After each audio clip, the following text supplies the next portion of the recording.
Y ahora llegó el momento del comentario. La radio tiene su comentarista. Opina Carlos Bardaquian. Radio. Ayala en Ayala Seguro, el repuesto que precisa de apuro. Para camiones y ómnibus, Volkswagen y Mercedes, como hace 80 años, Ayala es el repuesto seguro. 2902-3131. Ayala.com.uy. Galicia y Yaguarón, Ayala lo venden, porque Ayala seguro tiene. Calentá que entrás. ¿Y vos de qué jugás? Y mi profesión es goleador. Podría ser una charla imaginaria entre un técnico y un futbolista, y que no es tan ajena y tan distinta a lo que sucedió en la noche de hoy en el campeón del siglo, en cuanto a que es un goleador de raza, que es un centro delantero típico, 9, definidor, que no es muy habilidoso con la pelota, pero que es muy potente, que tiene mucho olfato y sentido de la ubicación. El oportunismo de Arezzo vale hoy, en la noche del campeón del siglo, una enormidad. Porque el partido se iba, porque si bien Peñarol había sido más que Danubio, no había jugado bien, porque en el primer tiempo Danubio había limitado al equipo carbonero con un 4-1, 4-1 bajo, achicando espacios, porque Peñarol no venía funcionando bien por afuera. No anduvo un Pierres, algún chispazo de García, lo más saliente en el arranque del segundo tiempo, una diagonal de izquierda a derecha y un remate que pega en el poste derecho del buen portero Mauro Goicoechea, porque intentó en el primer tiempo con también un disparo de afuera del área que pasó cerca, pero en el mano a mano, el 1 contra 1 no había podido con los defensores de turno, ya sea Leandro Sosa por la punta derecha del ataque de Peñarol, o cuando se tiró por la izquierda tampoco había superado a Pintos, y una defección que se reitera en Peñarol, en los extremos que juegan de espalda al arco rival y no se animan a atacar en 1 contra 1 como lo hacía el cangrejo Javier Cabrera, que lo sigue extrañando un montón, como también anheló en la jornada de hoy a Nacho Sosa, un hombre que rompe líneas por la zona central. Hoy Remedi, si bien manejó muy bien la pelota, distribuyendo, siendo preciso, cerrando caminos, no se animó a desdoblarse, a pisar el área. Tal vez tenga que ver con un mandato del entrenador por las referencias que debía tomar en un Danubio que pobló mucho la mitad de la cancha con 3 volantes, Páez jugando de contención, 2 internos un poquito adelantados, Mayada y Peralta, que también le impidieron a Peñarol moverse con soltura. Leo Fernández, que había arrancado el partido detrás del punta, se fue recostando cada vez más, y el primer tiempo nuevamente y de manera improductiva para Peñarol lo jugó prácticamente entre los zagueros o en la línea de Trindade, cosa que le quita posibilidades de generar faltas como lo hizo en la parte complementaria. Y ese Peñarol al que no le salía nada, ese Peñarol que había quedado en el intento frente a un Danubio que estaba, o daba la sensación, loco de la vida con el empate, que no miraba demasiado, no se desvelaba demasiado con atacar el arco de Cortés. En el primer tiempo prácticamente no había generado contragolpes, que era la búsqueda, la pretensión, la premisa que marcaba su postura replegada en su campo.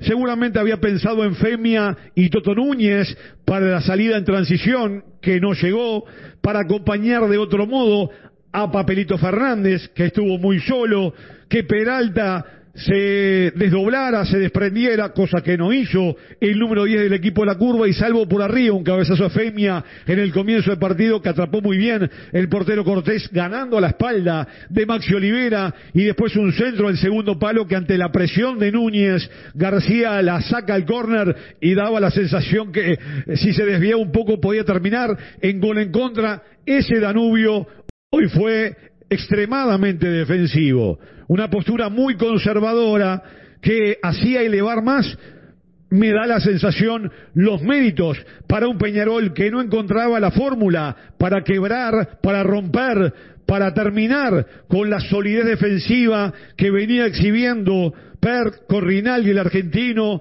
respaldados por el portero Mauro Goicoechea. Y más allá de ese remate en el palo en el comienzo del segundo tiempo, a Peñarol se le venía la noche, porque conforme pasaban los minutos, la ansiedad empezaba a hacerse presente en el campeón del siglo, los nervios, el apuro, la necesidad de la victoria, y pasaron varios minutos en los que Peñarol no llegó al arco rival, más allá de algún intento sin demasiada consecuencia para la última zona del equipo de la curva, que había refrescado la mitad de la cancha con el Colo Romero, que había puesto a Sanseviero para tener de repente más velocidad en la salida, para descomprimir de otro modo al equipo de la curva, que aguantaba en su campo. Pero Peñarol, la verdad que no era un equipo echado de virtudes, ni mucho menos. Le faltaba fútbol, le faltaba claridad, y ahí el técnico Aguirre, a partir del primer cuarto de hora, cuando veía que la cosa no salía, apeló a los cambios y buscó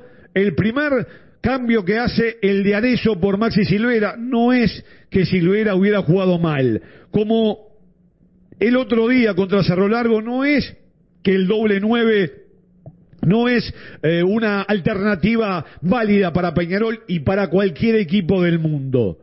El tema pasa por el funcionamiento. Si apostás a un doble 9, debes tener desborde. Si intentás generar llegada, tenés que tener a tu hombre más creativo, más cerca de los puntas, y no jugar tan lejos. Si procurás sorprender, algún volante debe caer, romper, desdoblarse, desprenderse, caer de manera sorpresiva dentro del área. Entonces, si procurás llegar por afuera y armar circuitos, los laterales y los extremos tienen que entenderse y tener sentido de profundidad. Nada de eso tuvo Peñarol en el primer tiempo contra Cerro Largo, nada de eso mostró Peñarol en la jornada de hoy, y los cambios terminaron provocando el revulsivo que Aguirre buscó.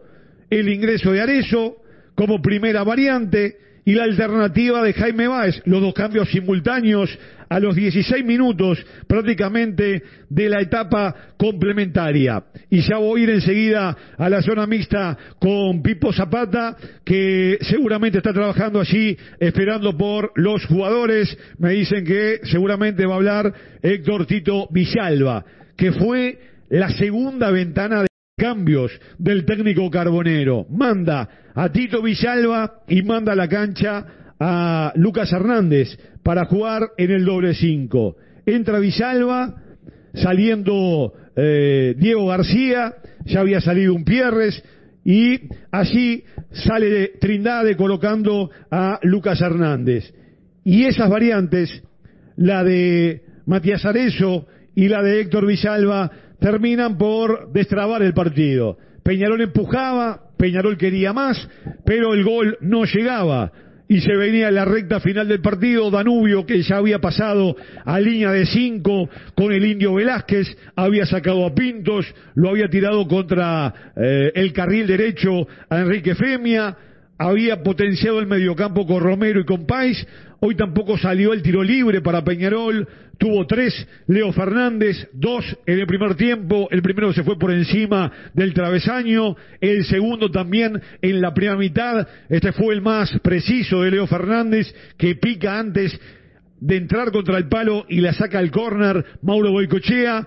Y el tercer tiro libre, ya en el tramo final del partido, una falta del Colo Romero, cercana al área. La verdad que es incuestionable, es indiscutible que Leo Fernández es mucho más influyente, desnivelante, que provoca más jugando en 3/4 para arriba que jugando en la mitad de la cancha para atrás. Pero yo no sé a esta altura si es una cuestión de Leo Fernández, capricho de Leo Fernández, que no le gusta jugar a la espalda de los volantes y sentir la presión de los defensores o los volantes, y le gusta jugar más detrás de la línea de la pelota y de los volantes rivales, o es una cuestión que Aguirre lo decide, o los dos lo terminan consensuando. La verdad que a esta altura no sé. A santo de que Leo Fernández juega a 45, 50 metros del arco rival. Pero cuando aparece de 3/4 para arriba, es un jugador tremendamente peligroso, que genera faltas, que mete pases profundos, que filtra pelotas, que abre la brecha para la llegada de los extremos o los laterales, y ahí genera la falta y tarjeta amarilla para el Colo Romero, y ese remate pega en la barrera, perdiendo una buena posibilidad de un Peñarol que, reitero, 0 en el tramo final, alterado porque el resultado no le servía. El empate abría el espectro en la tabla del torneo clausura, ponía en riesgo el torneo clausura para Peñarol porque quedaban a 3 unidades Nacional y Torque, a 5 fechas del final del campeonato. Llega en esa presión que sí ciertamente ejercía Peñarol, producto también de que Danubio apeló a defenderse porque nunca salió el contragolpe. No me hablen de que estaba jugando el contragolpe porque Danubio la recuperaba y la perdía a los 2 segundos la pelota. No hubo tendencia, no hubo transición, no hubo contragolpe, no hubo opciones ofensivas de Danubio. Danubio entró a empatar. Esa fue la pretensión de Danubio y la realidad es que de repente no estuvo tan lejos de conseguirlo, pero los méritos, la presión, la hinchada que también se hacía sentir en el campeón del siglo y la pelota quieta, la vieja y popular pelota quieta, el centro al área de Leo Fernández desde el rincón de la tribuna Washington Cataldi con la contadora José Pedro Damiani, el centro de sur de Leo Fernández, un despeje a medias de Danubio, el remate del borde del área mayor de Tito Villalba, y ahí estaba Arezzo habilitado, el sentido, el olfato goleador de Arezzo, el instinto y el rapto de lucidez para desviarla casi que con el taco Matías Arezzo para desconcertar a Mauro Goicoechea y desatar el delirio, el festejo y la celebración de todo el pueblo carbonero aquí en el estadio campeón del siglo. El gol faltando 9 minutos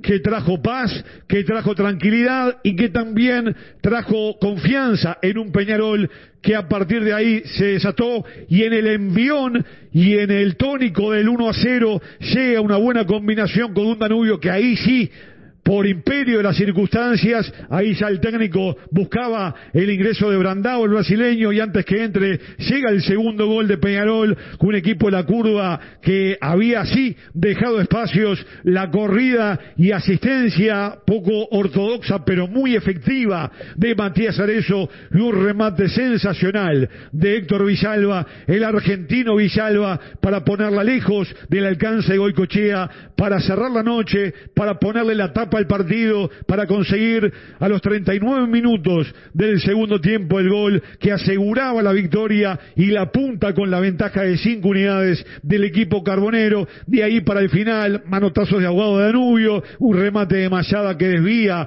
el portero chileno Cortés, y Peñarol que termina consolidando una victoria fundamental en el campeonato que le permite a Peñarol mantener la diferencia de 5 unidades por encima de Nacional y Torque. Hubiese sido un problemón para el equipo carbonero si justamente Peñarol no lograba las 3 unidades en este partido aquí en el campeón del siglo. Cierra la 10ª fecha y nuevamente la comprobación de que los cambios terminan destrabando un partido complicado para Peñarol, pero también propiamente por la responsabilidad, la ineficacia de Peñarol, la falta de juego de Peñarol, que ofensivamente no anduvo en la noche de hoy, y hay cuestiones que seguramente el técnico tiene que corregir, porque hoy lo sacó adelante, pero nada garantiza que en un partido donde Peñarol no jugó bien, pero fue más